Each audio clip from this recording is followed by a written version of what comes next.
America. Welcome to the Costa Mesa Pettis Perspective. This is episode number 29, and I am Jeff Pettis. Thanks for watching. Please subscribe, like, and share the video. It helps us out with the algorithm, how to keep track of things. And tonight we are going to talk about, I was at the council meeting yesterday, the 15th. Yeah, today's the 16th. And attended the council meeting in person. Very few, there were no masks on the council at all, and a few in the audience. Just thought that was an interesting thing to note. So maybe we're coming to the end of this pandemic.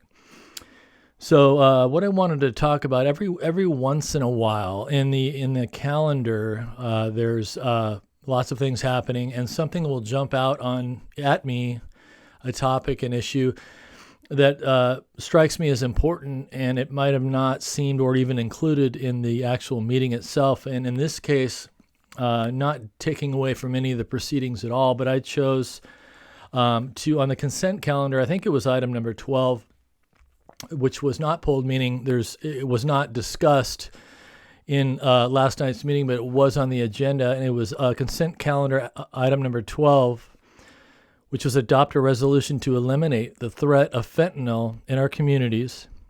The number is 22-591. The recommendation by staff is the City Council adopt Resolution 2022-XX, joining the County of Orange and Orange County law enforcement's effort to eliminate the threat of fentanyl in our communities.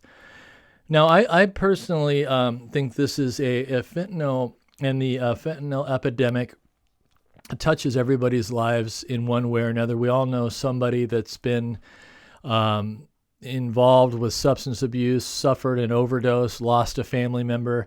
I think fentanyl is a major issue in today's society, in our community in Costa Mesa, and it needs to be addressed. And I was really happy to see that the council was taking this up.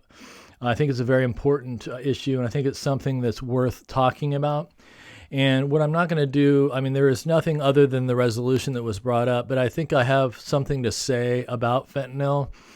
And what I want to do is, I've been working as a nurse manager at the VA, a lot of you know, for the last 8 years in mental health, outpatient mental health, inpatient mental health, a lot of substance abuse in there. And also prior to the VA, in my nursing career, I worked at a kind of a bougie, I won't bring up the name of the treatment center, but I spent 2 years at a private drug and alcohol treatment center as a utilization review RN and their main clinical RN. So I have seen firsthand what fentanyl can do and how serious of an issue it is. And what I wanted to do was talk about it tonight, because I get a lot of people in my profession, in my personal life, ask me about fentanyl, because I think, and forgive me if for the people that already know a lot of this, please, you can just pretend like you're learning something. But I know from my experiences, there's a lot of information that people want on fentanyl. It's talked about in the media, it's talked about in movies, it's talked about in TV shows.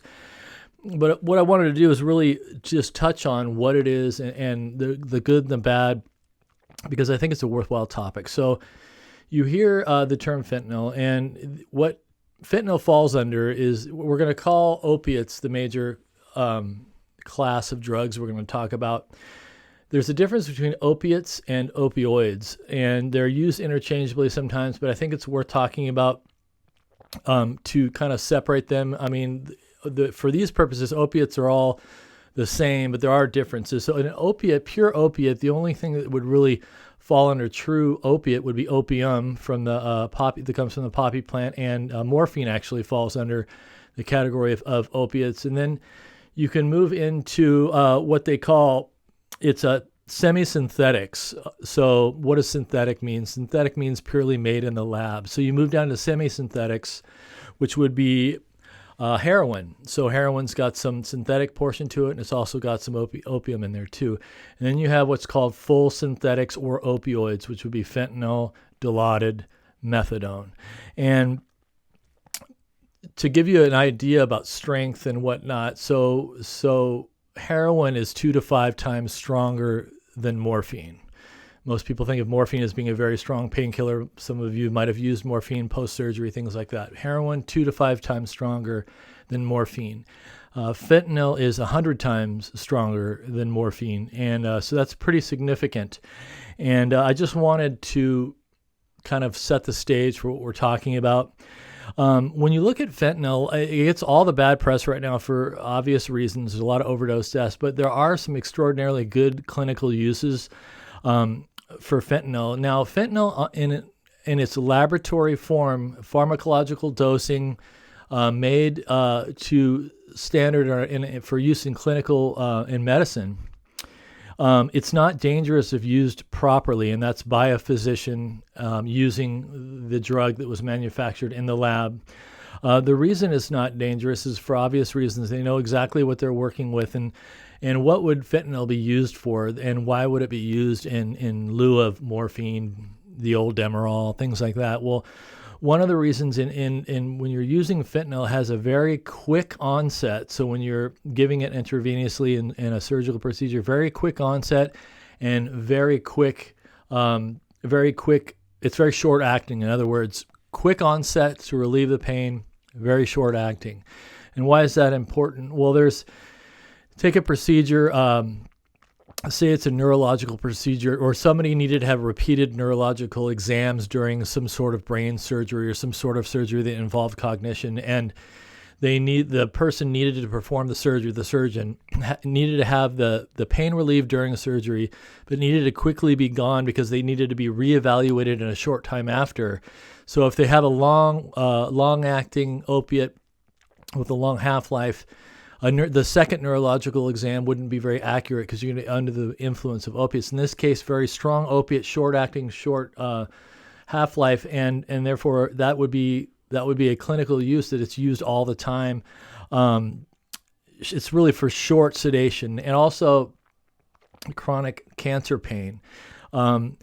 There's many forms it comes in: lollipops, intravenous pills.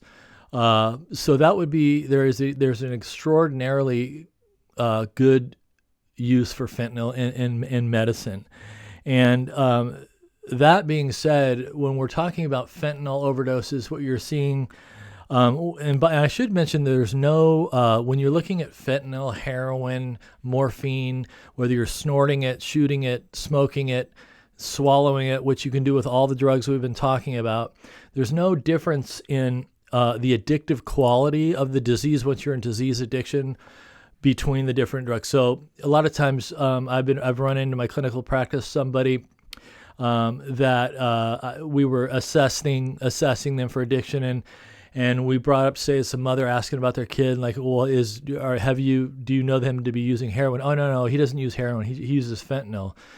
That's a common response we'll get from people in the community, and there really is no difference in the addictive quality of the disease. So if you're addicted to morphine, heroin, fentanyl, it's going to be looked at the same in terms of treating the addiction, and also the type of treatment they're going to be issuing the person who wants to be in recovery.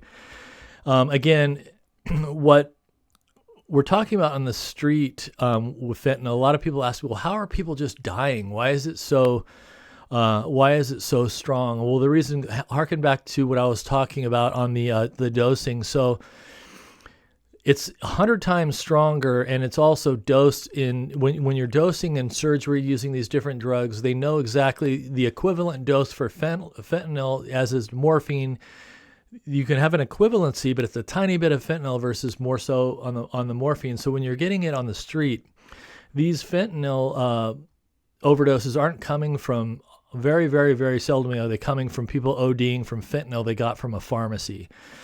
What they're doing, China is probably the biggest exporter of the precursor chemicals that make fentanyl. And so these dealers, these people, some of it comes from Mexico too, China to Mexico into this state.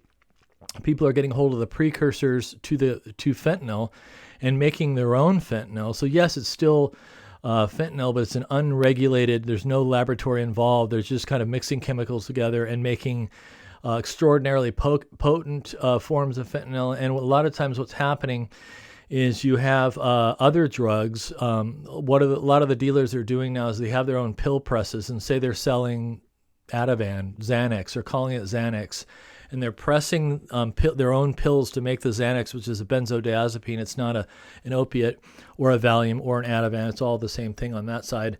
They're pressing the pills together and selling them as Xanax. They look almost exactly alike from what you get in the pharmacy.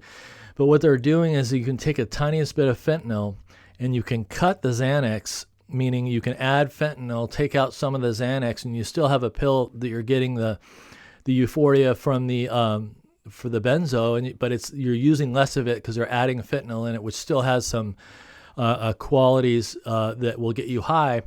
And the person mixing them together is not obviously a lab technician, not obviously with a pharmaceutical company. And they're putting lethal doses in these pills. That goes for street manufactured Vicodin, street manufactured Ativan, being cut with fentanyl that's come from China that has no oversight. And it's when you die from an overdose of a heroin or any kind of an opiate or opioid, what you're really doing is you're dying of respiratory failure. One of the things we assess for in medicine when we're in the hospital, if somebody's on any kind of a painkiller that has an opiate quality to it, you're assessing for respiratory depression, meaning you're looking at their respiratory rate and counting it, and measuring it, and continually assessing for that, because what opiates do is slow respiration. So if you're overdosing on a heroin, a fentanyl, or any opiate, really what you're doing is you're stopping breathing, and that's how you die. And it's very, very, very rapid and very deadly. And with fentanyl, it is the tiniest bit cut into just about anything, whether it's smoked, snorted, or injected, swallowed, and that's how these folks are dying. So it's an extremely dangerous drug, if not when not used under the supervision of a clinician. And it's Narcan. I'll end with this, that even people that aren't an RN or a doctor, and I won't go into where you can get them now, but Narcan is a very effective opiate antagonist. If somebody is in respiratory or have overdosed on an opiate and they receive, and usually citizens can get the nasal form of Narcan. If it's administered quickly enough, you can save somebody's life that way. So that ends my talk on fentanyl. I just thought it was a good thing that the council brought up the topic, and they're going to get involved in moving forward with addressing this terrible affliction on our community. Be kind to yourself. Be good to each other. Together we can get it done. Bye for now.